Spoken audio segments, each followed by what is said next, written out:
I read an article in the Seattle Times about brain activity continuing in patients who are defined as being in a vegetative state. A vegetative state is defined as a coma-like state characterized by open eyes and the appearance of wakefulness. In this article, a team of scientists were attempting to find out if the brains of these patients were still active, therefore showing signs of consciousness. The technicians gave very precise directions, such as imagine you are playing tennis, or imagine you are walking through a house, exploring every room. For the most part, the scanners revealed absolutely nothing. There was no response. However, occasionally, the scanners flashed as if the patient was that of a normal, healthy human being. These findings raise questions as to how these patients should be treated. If they're able to make their own decisions and think clearly, should they be able to make their own medical decisions? The scientists had mixed views on the idea. Some thought that since they are clearly healthy thinkers, they should be able to make their own decisions. Others believe that although they showed signs of life, the brain activity is still very unreliable and not capable of making such important decisions.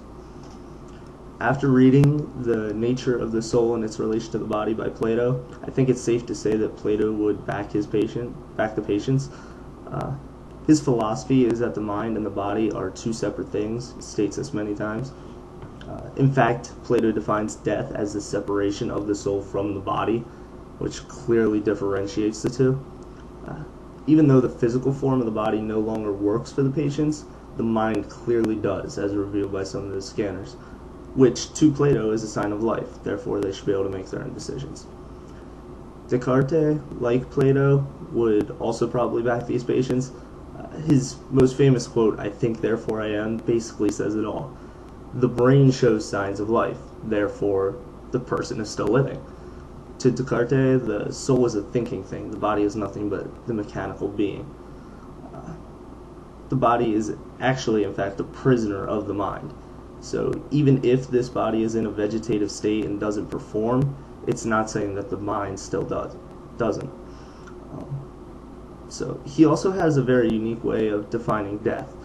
He states that if there's still heat in the body, the soul is still present. When organs stop working and begin to decay, that's when death starts. So by this thinking, the patients are clearly still alive because their body is still giving off heat, their organs are not dying, it's just not performing, and their minds still are. So both obviously would say that these patients are very capable of making their own decisions.